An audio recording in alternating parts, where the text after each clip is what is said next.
ബഹിരാകാശത്ത് ഉപഗ്രഹങ്ങളെ കൂട്ടിച്ചേർക്കാനുള്ള ISROയുടെ സ്പെഡെക്സ് പരീക്ഷണം വിജയം. സ്പേസ് ഡോക്കിംഗ് വിജയകരമായി പൂർത്തിയാക്കിയിരിക്കുകയാണ്.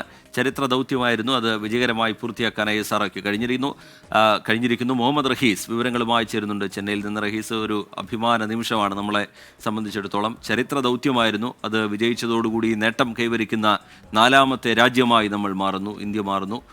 എന്താണ് റഹീസ് വിവരങ്ങൾ?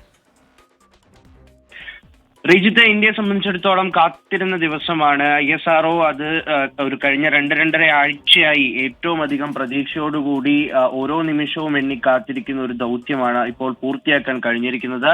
ഇക്കാര്യം ISRO ഔദ്യോഗികമായി സ്ഥിരീകരിച്ചിട്ടില്ല, അല്ലെങ്കിൽ ISROയിൽ നിന്ന് കൃത്യമായിട്ടുള്ള ഒരു ഇൻപുട്ട് ലഭിച്ചിട്ടില്ല. പക്ഷേ ISRO സ്പേസ് ഫ്ലൈറ്റ് കൃത്യമായി ISROയുടെ എല്ലാ വിവരങ്ങളും ആദ്യം നൽകുന്ന ഒരു സൈറ്റാണ്. അത് കൃത്യമായി നിരീക്ഷിച്ച് ചിത്രങ്ങളടക്കം ഇപ്പോൾ കൃത്യമായി സ്പേസ് ദൗത്യം പൂർത്തിയാക്കിയിട്ടുണ്ട് എന്നുള്ള വിവരം ലഭിക്കുന്നുണ്ട്. അതിന്റെ ഭാഗമായിട്ടൊരു ഫോട്ടോ അടക്കമാണ് അവർ പോസ്റ്റ് ചെയ്തിരിക്കുന്നത്. 2 സാറ്റലൈറ്റുകളുടെയും നിലവിലുള്ള എല്ലാ പാരാമീറ്റേഴ്സും വെച്ചുകൊണ്ട് XD-X01ന്റെയും XD-X02യുടെയും ഒരു 2 ചിത്രങ്ങൾ, അത് നമ്മൾ ബംഗളൂരു ഇസ്ട്രാക്കിൽ നിന്നുള്ള ചിത്രങ്ങളാണ് എന്നാണ് മനസ്സിലാക്കുന്നത്.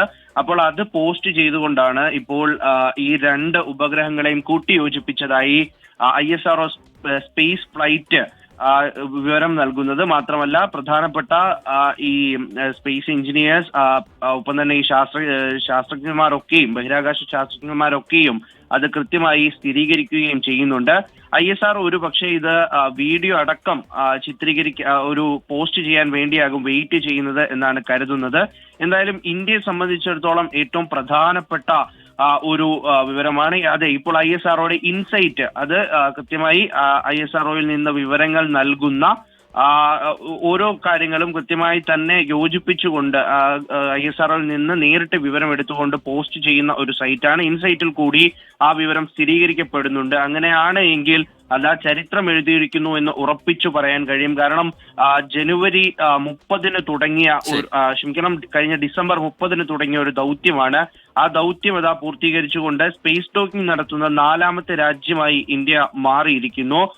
ഈ ബഹിരാകാശ വമ്പന്മാരുടെ ഒക്കെയും കൂട്ടത്തിൽ സ്പേസ് ഡോക്കിംഗ് നടത്തിയെടുക്കുക എന്നാൽ ഒരു രാജ്യത്തിന് അത്ര എളുപ്പമായിട്ടുള്ള കാര്യമല്ല. കാരണം അത് സാമ്പത്തികമായും ഒപ്പം തന്നെ അതിന്റെ ഒരു സ്പേസ് ഡോക്കിംഗ് വിജയകരമായി പൂർത്തിയാക്കാൻ ISROയ്ക്ക് കഴിഞ്ഞിരിക്കുന്നു. രാജ്യത്തെ സംബന്ധിച്ചിടത്തോളം ഇത് ചരിത്ര നിമിഷമാണ്. ഈ നേട്ടം കൈവരിക്കുന്ന 4ാമത്തെ രാജ്യമായി ഇന്ത്യ മാറുകയാണ്. ബഹിരാകാശത്ത് ഉപഗ്രഹങ്ങളെ കൂട്ടിച്ചേർക്കുക അതൊരു വലിയ ദൗത്യമായിരുന്നു. ആ ദൗത്യം വിജയകരമായി പൂർത്തിയാക്കാൻ ISROയ്ക്ക് കഴിഞ്ഞിരിക്കുന്നു.